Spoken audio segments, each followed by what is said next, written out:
नमस्कार दोस्तों, स्वागत है आपका मेरे YouTube channel target the study पर। दोस्तों, इस वीडियो में पेंटर जनरल ट्रेड से संबंधित कुछ महत्वपूर्ण प्रश्न देखेंगे और उसके सभी प्रश्नों से संबंधित एक्स्ट्रा फैक्ट्स भी जानेंगे। दोस्तों, सारे प्रश्न महत्वपूर्ण हैं, इसलिए वीडियो को लास्ट तक देखें। यदि मेरी वीडियो की PDF चाहिए तो टेलीग्राम से प्राप्त कर सकते हैं, जिसका लिंक डिस्क्रिप्शन बॉक्स में दिया गया है। दोस्तों, यदि मेरी वीडियो पसंद आए तो लाइक करें, सब्सक्राइब करें और बेल आइकॉन को दबाना ना भूलें, जिससे मेरी पल पल की अपडेट्स आप तक पहुंचती रहे। तो दोस्तों, चलते हैं अपने पहले प्रश्न की तरफ। मेरा पहला प्रश्न है, जब पेंट की सतह को हल्का सा छूने से चिपचिपा ना लगे तो वह स्थिति क्या कहलाती है? इसके ऑप्शंस हैं। Option number A dry tag free, option number B dry gummy, option number C दोनों, या ऑप्शन नंबर डी इनमें से कोई नहीं। तो दोस्तों, इसका करेक्ट आंसर होगा option number A dry tag free. यदि पेंट की गई सतह को हल्का सा छू रहे हैं और चिपचिपा सा लग रहा है तो उसको ड्राई टैग फ्री बोलते हैं। और एक होता है ड्राई टू कोट, इसको भी ज़रा समझ लें। ड्राई टू कोट ये। तो दोस्तों, पहला कोट सूखने के बाद जब अपर कोट किया जा सके तो उसको ड्राई टू रिकोट बोलते हैं। एक रहता है dry to sand, dry to sand.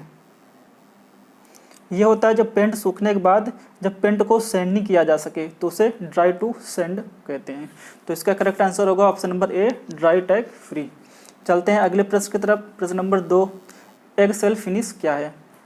इसके ऑप्शंस हैं। ऑप्शन नंबर ए चमकीली finish, option number B rough finish, option number सी चमकीली और रफ फिनिश के बीच की स्थिति, या ऑप्शन नंबर डी इनमें से कोई नहीं। तो इसका करेक्ट आंसर होगा ऑप्शन नंबर सी चमकीली और रफ फिनिश के बीच की स्थिति एग सेल फिनिश कहलाती है।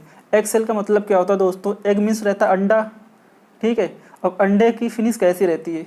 अंडे का जो सेल रहता है, ऊपरी हिस्सा रहता है, उसकी फिनिश कैसी रहती है? वह पूरी तरह से ना ही चमकीला रहता है और ना ही रफ रहता है, उसके बीच की कंडीशन रहती है, तो उसको एग सेल फिनिश कहते हैं। तो इसका करेक्ट आंसर होगा ऑप्शन नंबर सी। चलते हैं अगले प्रश्न की तरफ। प्रश्न नंबर 3, किस पेंट में पानी और तेल दोनों को मिला सकते हैं? इसके ऑप्शंस हैं। Option number A enamel paint, option number B emulsion paint, option number C acrylic paint, option number D plastic paint. इसका करेक्ट आंसर होगा option number B emulsion paint. जो इमल्सन पेंट रहती है उसमें पानी और तेल दोनों मिला सकते हैं। चलते हैं अगले प्रश्न की तरफ। प्रश्न नंबर 4, इनेमल पेंट को फिनिश कैसी होती है? इनेमल पेंट की फिनिश कैसी होती है? इसके ऑप्शंस हैं। ऑप्शन नंबर ए मुलायम, ऑप्शन नंबर बी लचीली, या ऑप्शन नंबर सी कठोर, या ऑप्शन नंबर डी चमकीली। तो इसका करेक्ट आंसर होगा ऑप्शन नंबर सी कठोर। जो इनेमल पेंट की फिनिश रहती है वो हमेशा कठोर रहती है और देखने में रफ चमकीली होती है। चलते हैं अगले प्रश्न की तरफ। प्रश्न नंबर 5, किस पेंट की सतह से पकड़ काफ़ी ज़्यादा होती है? इसके ऑप्शंस हैं। Option number A oil paint, option number B acrylic paint, या option number C emulsion paint, या option number D epoxy paint. तो इसका करेक्ट आंसर है option number D epoxy paint. Epoxy paint की सतह से पकड़ काफ़ी ज़्यादा होती है और इस पर पानी, अल्कोहल और केमिकल का कोई असर नहीं होता। दोस्तों, इसकी खासियत क्या होती है? इसमें पानी, अल्कोहल और केमिकल का कोई भी असर नहीं होता और इसकी पकड़ बेहद ही मजबूत होती है। चलते हैं अगले प्रश्न की तरफ। प्रश्न नंबर 6, सरफेस को केमिकल लगाकर अच्छे से तैयार करना जिससे फिल्म और सतह के बीच अच्छी पकड़ बन सके, इसे क्या कहेंगे? इसके ऑप्शंस हैं। Option number A curing, option number B itch, option number C dry to handle, या ऑप्शन नंबर डी इनमें से कोई नहीं। तो इसका करेक्ट आंसर होगा ऑप्शन नंबर बी इच। मतलब जब सरफेस को केमिकल लगाकर अच्छे से तैयार किया जा सके जिससे फिल्म और सतह के बीच अच्छी पकड़ बन सके तो उसे इच बोलते हैं। चलते हैं अगले प्रश्न की तरफ। प्रश्न नंबर 7, लाइट, हीट और मौसम से कलर का कम होना क्या कहलाता है? इसके ऑप्शंस हैं। Option number A dimming, option number B losing, option number C fading, या option number D none of the. तो इसका करेक्ट आंसर होगा option number C fading. Light, heat और मौसम से कलर का कम होना। अगर कलर दिन पर दिन फेड हो रहा है, हल्का होता जा रहा है, किसके कारण? लाइट के कारण, हीट के कारण या मौसम के कारण, तो उसे फेडिंग बोलते हैं। चलते हैं अगले प्रश्न की तरफ। प्रश्न नंबर 8, फीदर सैंडिंग क्या है? इसके ऑप्शंस हैं, ऑप्शन नंबर ए पेंट को घिसना, ऑप्शन नंबर बी चिड़ियों के पंख से पेंट घिसना, या ऑप्शन नंबर सी पंख से राइटिंग करना, या ऑप्शन नंबर डी पेंट के किनारे को रगड़कर टेपर बनाना। तो इसका करेक्ट आंसर होगा ऑप्शन नंबर डी, पेंट के किनारे को रगड़कर टेपर बनाना फीदर सैंडिंग कहलाता है। अगला प्रश्न, प्रश्न नंबर 9, फिनिश कोट क्या है?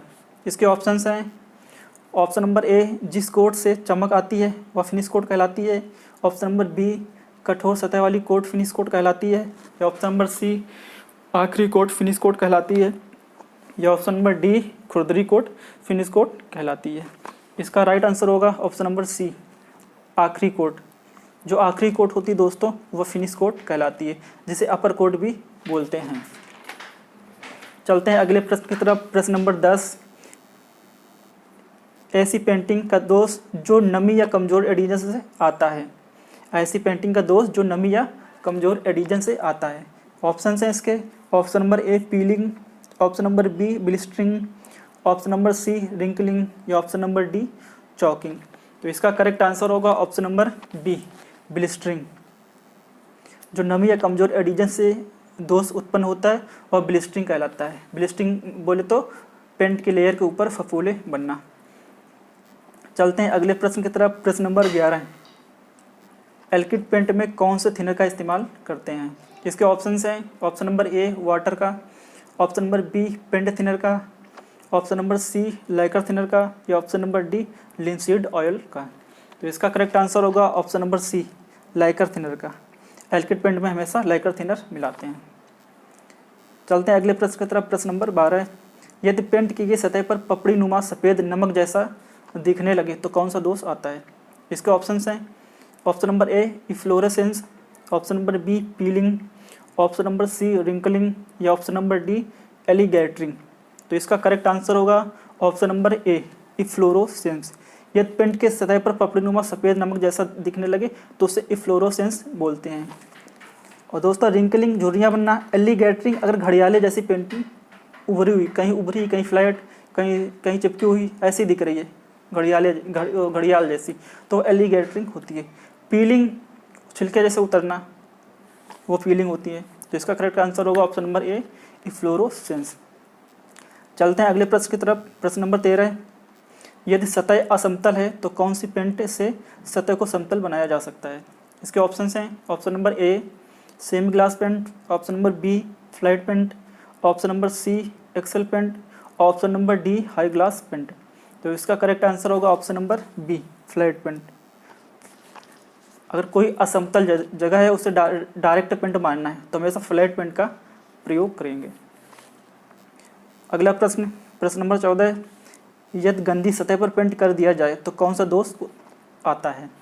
इसके ऑप्शंस हैं, option number A peeling, option number B blistering, option number C wrinkling, या ऑप्शन नंबर डी चॉकिंग। तो इसका करेक्ट आंसर होगा ऑप्शन नंबर बी ब्लिस्टरिंग, मतलब फफोले बनना।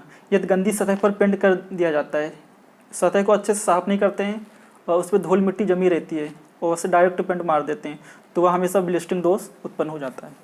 चलते हैं अगले प्रश्न की तरफ। प्रश्न नंबर 15, पेंटिंग से पहले इपॉक्सी प्राइमर का प्रयोग क्यों करते हैं? इसके ऑप्शंस हैं, ऑप्शन नंबर ए पेंट की सतह से अच्छी पकड़ के लिए, ऑप्शन नंबर बी असमतल सतह को भरने के लिए, ऑप्शन नंबर सी जल्दी सुखाने के लिए, या ऑप्शन नंबर डी धूल से बचाने के लिए। तो इसका करेक्ट आंसर होगा ऑप्शन नंबर ए, पेंट की सतह से अच्छी पकड़ के लिए हमेशा इपॉक्सी प्राइमर का प्रयोग करते हैं। तो दोस्तों आज मैंने इतनी क्वेश्चन कलेक्ट किए थे। यदि आपको मेरी वीडियो पसंद आए तो लाइक करें और शेयर करें। Thank you.